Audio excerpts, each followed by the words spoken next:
नाही का एका याच्यातून 50-50 हजार फॉर्म व्हायचे. पुढे निवडणूक घेतो मग टाक गोदावरी तू बॅलेट पेपर. अजय बारसकर महाराज असे म्हणाले की सगळे सोयरेचं श्रेय मनोज जरांगे यांचंच आहे. त्यांनी सरकारचा तो ड्राफ्ट तयार केला. कायदेशीर प्रक्रिया समजून त्यांनी सगळे सोयरेचा ड्राफ्ट स्वीकारला. मला असं म्हणायचं आहे की आता पुढची मोहीम हीच असणार आहे की संविधानात्मकरित्या उमेदवार उभं करणं हे आपण करू. तुमचा त्याला पाठिंबा आहे का? आणि असं लोक करत असतील तर त्याच्यावर तुमचं काय? माझा राजकीय अजेंडा नाही. मी फक्त उदाहरण सांगितलं. माझा ती समाजाचा निर्णय. समाज माझा मालक आहे. मी समाजाचा मुलगा म्हणून का मी समाजाचा मालक नाही आणि प्रामाणिकपणे करणार. ती समाजानं निर्णय घेतला आहे. परंतु ते रात्रीच्या याच्यावर माझ्या लक्षात आलं. एक गाव असं आहे की त्या गावात जणू 24 लाख रुपये जमा झाले. हजार रुपये जमा केले लोकांनी आणि तेवढ्याचे डिवाईड करायचे म्हणले आणि आपल्या गावातून किती उमेदवार उभा राहतात बघा. अरे काय खेळ व्हायला लागला आता त्याच्यावर केस करणार आहेत का काय? मग गृहमंत्री साहेब फॉर्म भरू नका म्हणून बैठकावर तर सुरू केलं. बैठकाला जाऊ नका काय सांगता गृहमंत्री साहेब? भाषाने तुमच्या बीडच्या एसपीनं आदेश दिले जाऊन नेकनूरला का कुठं बैठक आहे बीडच्या. तिथल्या त्या PIनी गावोगावी जाऊन सांगितलं बैठकाला जाऊ नका ना गुन्हे दाखल करून. ही कोणती पद्धती तुमची? तुम्हाला वातावरण बिघडायचं आहे का? मग शेवटी तुम्हाला त्या थरावर यायचंच का गृहमंत्र्याला? मग लोक किती दिवस हे अन्याय दडपशाही सहन करणारे? थोडे दिवस बघतील. तुम्ही गावात जाऊन सांगणार बैठकीत जाऊ नका म्हणजे आम्हाला लोकशाहीत अधिकारच नाही काय आता. ते नेकनूरचं उदाहरण सांगतोय नाव असं. पाटील असं झालं ते नाही दादा माझं. परंतु अधिकार प्रत्येकाला कुणीही भरू शकतो. त्याला काही शिकल्याची आठ नाही. पहिलीवाला टाकीतोय का डायरेक्ट नोकरीवालाच पाहिजे? रानात आऊत हाणणार सुद्धा टाकू शकतो. त्याला काय खासदार वाटत नाही का? त्याला काय मंत्री व्हावं वाटत नाही का? त्याला काय आमदार व्हावं वाटत नाही का? काय हां का धोतारावरचं जमत नाही का? पॅन्टीवलीच लागते सगळं असं काय नाही. साडी घातलेली आई बी जमती. कारण तिथं लोकशाहीचा अधिकार आहे ना. का केस करणार आहेत उभा राहू नको म्हणून? आणि घरातून एक राहिल्यावर तुम्ही काय करणार आहे? तेवढी ऐपत असेल लोकांकडं. नाही तर काढते कर्ज उचली घेऊ पोरांच्या न्यायासाठी. काही करतील जातील ते. घरागणीस एक भरले होते एका जिल्ह्यातच 70,000 फॉर्म व्हायला लागले. ते ईव्हीएममुळे लवकर निकाल लागत होता. आता ह्याचा तर बरंच उशीर होईल. आता फॉर्म तर भरावं लागते ना आधी त्यांना. नंतरचा इशारा राहिला. आधी फॉर्म भरावं लागते तेवढं लिहून घ्यावं लागेल. तेवढं तपासावं लागेल. तितक्या दिवसाच्या आधी फॉर्म भरणंच झाले पाहिजे. परत इतकी संख्या म्हणल्यावर चिन्ह द्यावं लागते. त्यांना नाही भेटले तर कांदा बटाटू टमाटू काहीतरी गोटे गाठे सापडून आणावं लागते ना चिन्ह. आता तर द्यावा तर लागेल ना. तर चिन्ह तर पाहिजेच नाही. 1-1 लाख चिन्ह आणायचं म्हणल्यावर ते फेसकुटच पडायचं काम आहे ना आता. ते काय साधी गोष्ट आहे का? आता एखाद्या म्हातारा माणूस आमचं जर सकाळी उभं राहिलं लाईनला तर त्याचं तिथून मतदान होऊन येऊस तर ते अर्धा किलोमीटर तरी लांबा लागला. आणि ते बाबा जर बघत तिकडे गेले त्याला त्याच्या नाताचं चिन्हच नाही सापडत. त्याचं मतदान होस हालता येईल का तिथून? आणि ते एकट्याने 3रा पार केल्यावर बाकीच्या केव्हा मतदान करायचं? म्हणजे चिन्हाला हेच नाही राहणार. म्हणजे चिन्ह तरी कुठली आणायचं? चिन्ह तर सापडा. त्याने जरी सांगितलं आज याला दादा मी निवडणुकीला भरायला बाबा मग टंबूटून बटुटू चिन्ह नाही बघ बाबा याच्यात मेवाला बाबाला दिसणार. त्याला आता सुरुवात केली होती ह्याकडे बसून त्याकडे बस. दुसरा माणूस संघ नेऊन जमत नाही त्याच्यात. एकटाच जाणार. बाबाला तिथून जसं नाही दिसल्यावर बाबा परत माघारी राहिलो. अर्धा किलोमीटर जाऊन परत माघारी यायचं म्हणल्यावर सोपं आहे का? तर 3 बाबा एकट्यालाच वाजणार आहेत. सकाळी जर बाबा 7ला भिडले मतदान करायला त्यांना जर चिन्हच नाही सापडत बाबा 3 वाजता बाहेर नाल्यावर बाकीच्या काय करायचं? तर मतदान तर करून द्यावं लागणार. ती नियम आहे ना. आणि सगळ्यांना मतदान नाही करून दिल्याशिवाय निवडणूक थांबी द्यायची नाही. मतदान केंद्र लोक कसं काय जाऊन द्यायचे? ते म्हणजे आपलं मतदान करायचं राहील. आणि फॉर्म भरायला आधीच लोक जाऊन बसल्यावर नेत्याचा नंबर नंतर लाईनीत तिकडं मागं 5 किलोमीटर मागं. ते का डायरेक्ट येऊन तिकडून यायला काही दवाखाना आहे का उशिराचा? आधी जेव देऊन त्याचाच फॉर्म भरायला लागेल ना.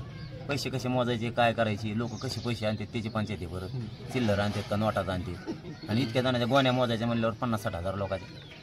पण ते आपला अजेंडा नाही आहे. मी खरं सांगतो राजकीय अजेंडा आपला नाही. आपलं मार्गस्थ नाही. परंतु ज्याला त्याला संविधानाचा अधिकार आहे. पण हा आंदोलनाचा आता तुम्ही आता 34 झालेत म्हणलं आणखी लय लांब राहिली नाही का? एका याच्यातून 50-50 हजार फॉर्म व्हायचे. पुढे निवडणूक घेतो मग टाक गोदावरी तू बॅलेट पेपर. अजय बारसकर महाराज असे म्हणाले की सगळे सोयरेचं श्रेय मनोज जरांगे यांचंच आहे. त्यांनी सरकारचा तो ड्राफ्ट तयार केला. कायदेशीर प्रक्रिया समजून त्यांनी सगळे सोयरेचा ड्राफ्ट स्वीकारला. मला असं म्हणायचं आहे की आता पुढची मोहीम हीच असणार आहे की संविधानात्मकरित्या उमेदवार उभं करणं हे आपण करू. तुमचा त्याला पाठिंबा आहे का? आणि असं लोक करत असतील तर त्याच्यावर तुमचं काय? माझा राजकीय अजेंडा नाही. मी फक्त उदाहरण सांगितलं.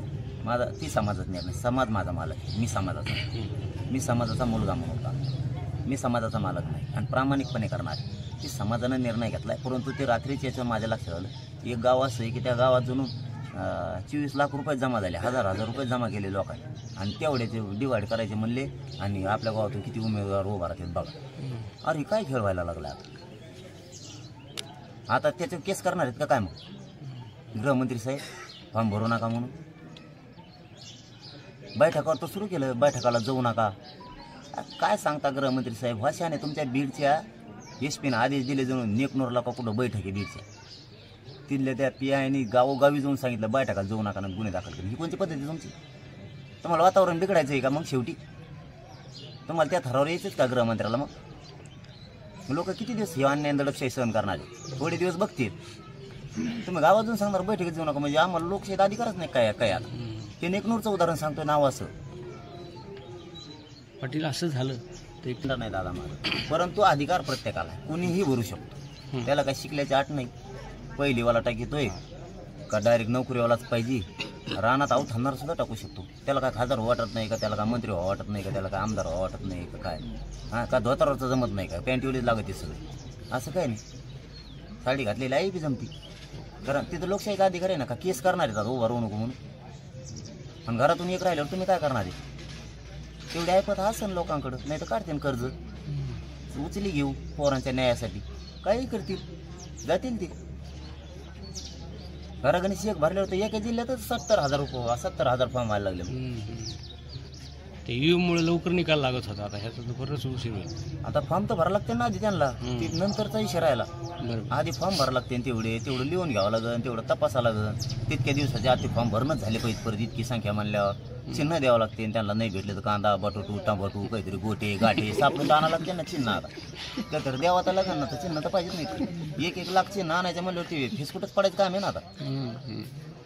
ते काय साधी गोष्ट आहे का? आता एखाद्या म्हातारा माणूस आमचं जर सकाळी उभं राहिलं लाईनला तर त्याचं तिथून मतदान होऊन येऊस तर ते अर्धा किलोमीटर तरी लांबा लागला. आणि ते बाबा जर बघत तिकडे गेले आणि त्याला त्याच्या नाताचं चिन्हच नाही सापडत, त्याचं मतदान होसर हालता येईल का तिथून? आणि ते एकट्याने 3रा पार केल्यावर बाकीच्या केव्हा मतदान करायचं?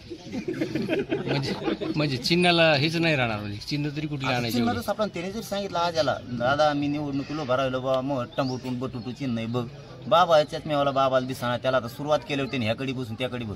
दुसरा माणूस संघ नेऊन जमत नाही त्याच्यात. एकटाच जाणार. बाबाला तिथूर जसं नाही दिसलं बाबा परत माघारी आलो. अर्धा किलोमीटर जाऊन परत माघारी यायचं म्हणलं सोपं आहे का? तर 3 बाबा एकट्यालाच वाजणार आहेत. सकाळी जर बाबा 7ला भिडे मतदान करायला त्यांना जर चिन्हच नाही सापडत बाबा 3 वाजता बाहेर नाल्यावर बाकीच्या काय करायचं? तर मतदान तर करून द्यावं लागणार. ती नियम आहे ना. आणि सगळ्यांना मतदान नाही करून दिल्याशिवाय निवडणूक थांबी द्यायची नाही. मतदान केंद्र लोक कसं काय जाऊन द्यायचे? ते आपलं मतदान करायचं राहील.